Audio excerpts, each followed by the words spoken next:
Pourquoi je suis devenue coach et pourquoi coach en gestion d'émotions?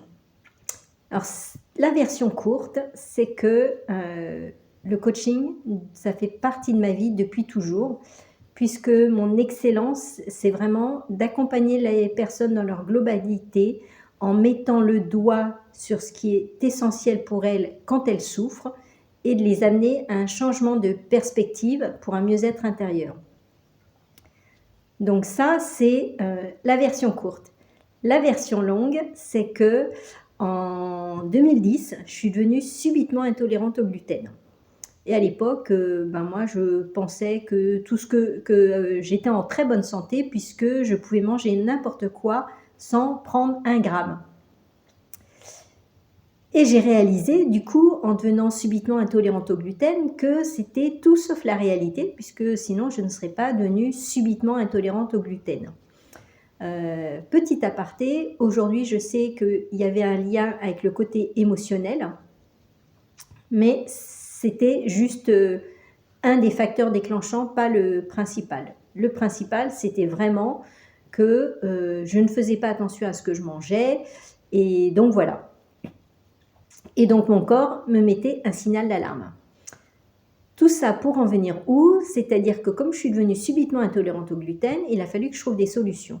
La médecine classique ne m'apportait pas spécifiquement de solutions, donc me suis formée en autodidacte sur le lien, la relation entre la santé et notre alimentation. Et d'ailleurs, le docteur Seignalé dit très bien que ton alimentation soit ta première médecine. À l'époque, j'étais vraiment bien loin de ça. Donc, je me suis formée en autodidacte sur l'alimentation vivante et vraiment le lien avec la santé, sur la relation entre nos intestins et notre santé et le microbiote. Et puis, comme je m'étais formée en autodidacte, j'ai un jour une amie qui m'a dit en fait, je te verrais trop bien devenir accompagnante sur l'alimentation. Et puis moi qui avais été salariée toute ma vie, ça me semblait juste incroyable et voire impossible. Et puis, comme j'aime bien les challenges, je me suis dit, pourquoi pas, je vais essayer. Donc du coup, j'ai été accompagnée par la Chambre de commerce et d'industrie qui a validé mon projet, et c'est ainsi que je suis devenue entraîneur en alimentation vitalité. Comment avoir une meilleure alimentation? Non, comment avoir une meilleure santé grâce à ton alimentation? J'accompagnais les personnes à atteindre les objectifs qu'elles s'étaient fixés, et puis bien sûr, je leur amenais certaines connaissances au niveau de l'alimentation et le lien avec la santé. Et puis, je me suis rendu compte que malgré que ces clientes obtenaient des résultats, parfois elles rencontraient des blocages, et ce n'était pas des blocages liés à un manque de connaissances, je sentais que c'était vraiment des blocages intérieurs sur lesquels j'étais absolument pas formée. Donc j'ai cherché comment je pouvais mieux les accompagner, et je n'ai pas spécialement trouvé quelque chose qui me satisfaisait, même à travers la naturopathie ou la réflexologie. Et puis un jour, je proposais un atelier sur comment avoir un petit déjeuner sain qui permette d'avoir de l'énergie pour la journée.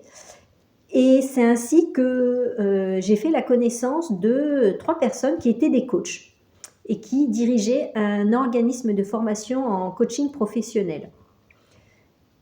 Et j'ai vraiment sympathisé avec ces personnes, même si le coaching à l'époque, ça ne m'intéressait pas du tout. En tout cas, ce que je connaissais du coaching, ça ne m'intéressait pas du tout. Il se trouve que quelques mois plus tard, elles ont donné une conférence au Mans pour présenter ce qu'était le coaching.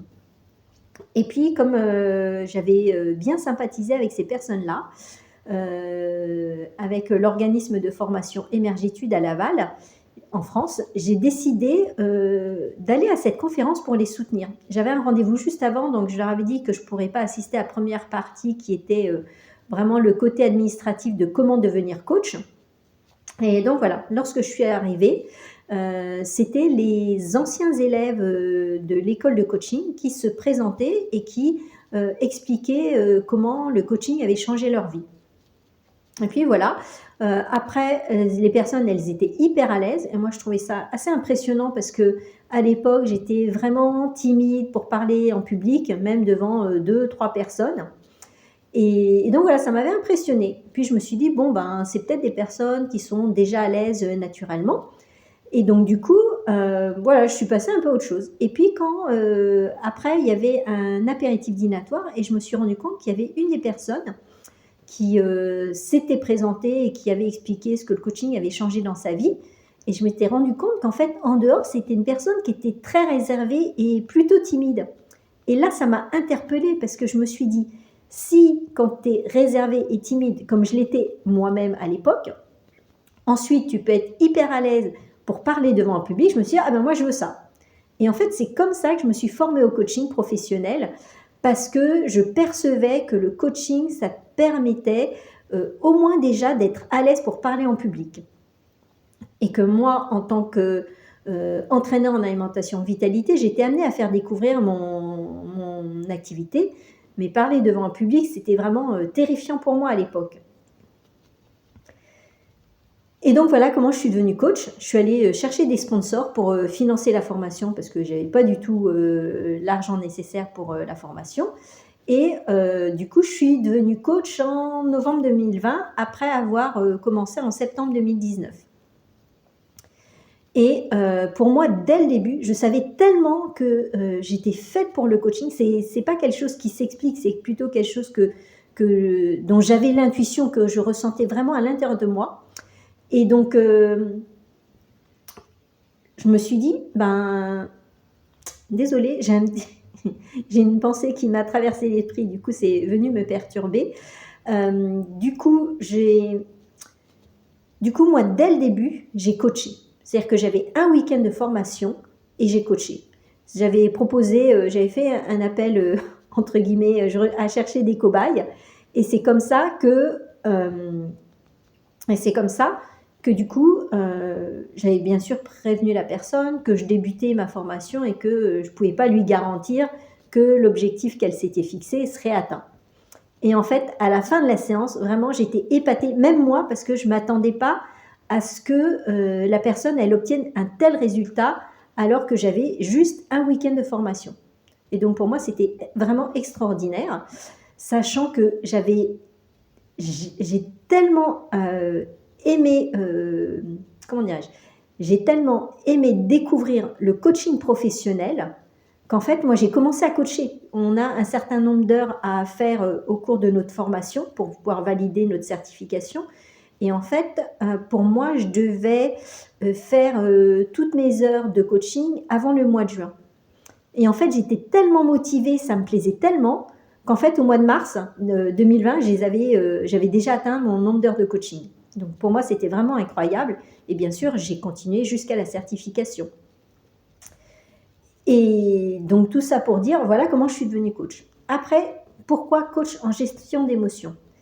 Alors là, c'est un peu plus particulier parce que, en fait, c'est vraiment l'expérience avec mes clientes qui m'a montré que vraiment j'étais douée sur la gestion des émotions, sachant que moi-même, lorsque j'avais eu besoin d'être accompagnée au niveau de mes émotions, eh bien, je me suis rendu compte que il n'y avait pas nécessairement beaucoup de thérapeutes et d'accompagnants qui étaient formés à ça, ou qui avaient la capacité de le faire. Parce que même quand les personnes disaient qu'elles étaient formées pour t'accompagner au niveau des émotions, en fait, elles restaient dans « je dois faire quelque chose par rapport à la personne ». C'est-à-dire que moi, je suis quelqu'un qui, quand j'ai des émotions, des pleurs, des choses comme ça, j'ai juste besoin qu'on me laisse vivre mes émotions, mais sans interagir. C'est-à-dire que j'ai surtout pas besoin qu'on me touche, parce que si tu me touches, même pour mettre la main sur mon bras ou quelque chose, en fait, moi, ça va me bloquer dans mes émotions.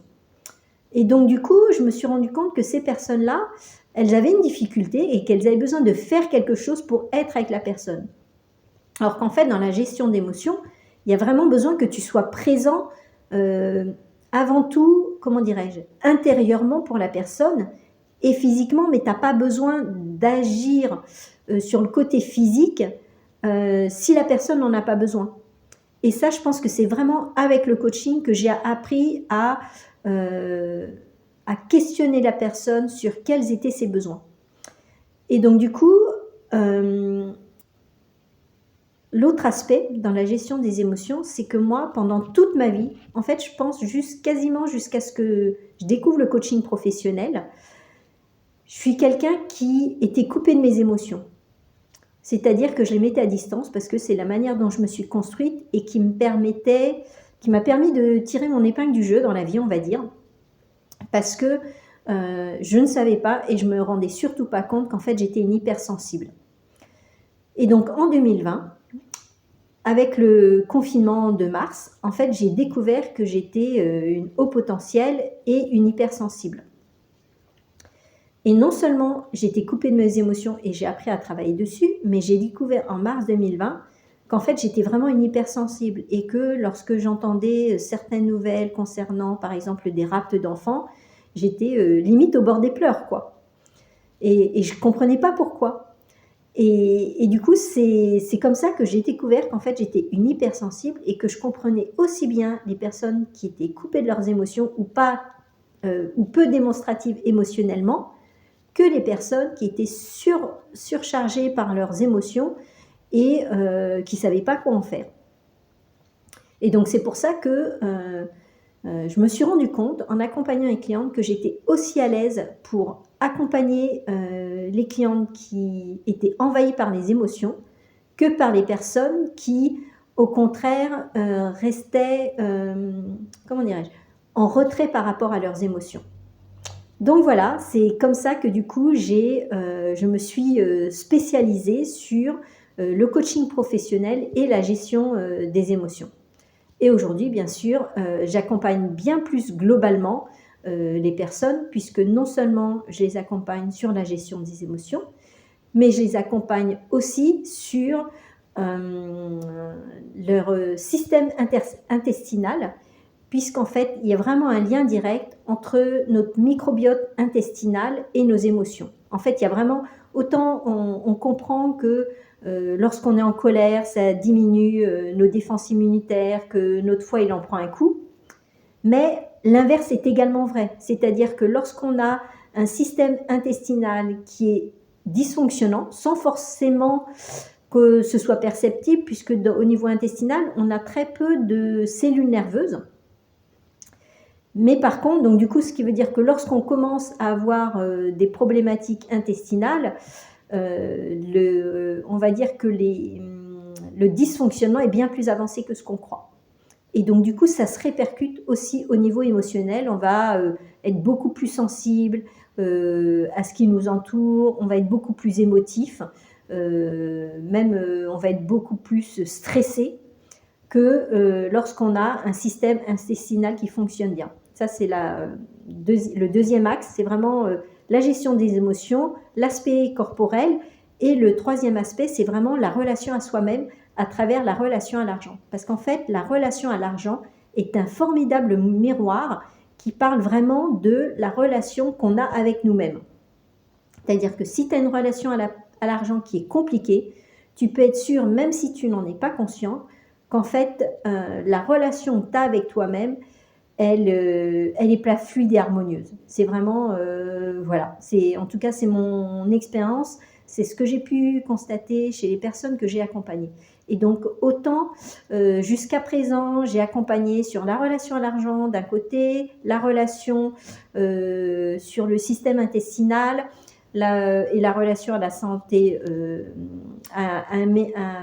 et la relation à un mieux-être intérieur au niveau physiologique, et de l'autre côté, la gestion des émotions. Et là, je comprends vraiment qu'aujourd'hui, ça suffit. On a vraiment besoin d'accompagner les personnes dans la globalité parce qu'on n'est pas des bouts de personnes. Je veux te dire, si tu sépares la tête du corps et du ventre, ben en fait, ça ne fonctionne pas. Tu n'as plus une personne, tu as des parties d'une personne.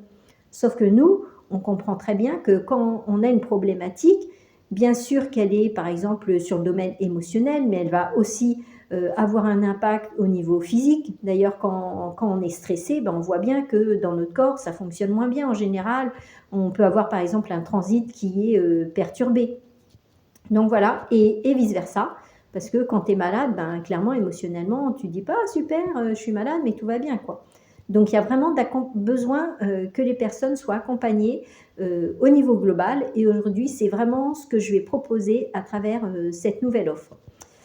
Voilà, j'espère que j'ai répondu à tes questions sur, pourquoi je suis devenue coach et pourquoi coach en gestion d'émotions. Donc aujourd'hui, j'accompagne vraiment les personnes dans leur globalité, à travers la gestion d'émotions, vraiment système intestinal et vraiment tout ce qui est aspect, corporel et pour une meilleure, santé globale et dernier point sur la relation à l'argent qui parle vraiment de la relation qu'on a à nous-mêmes. Je te souhaite une bonne journée et à bientôt.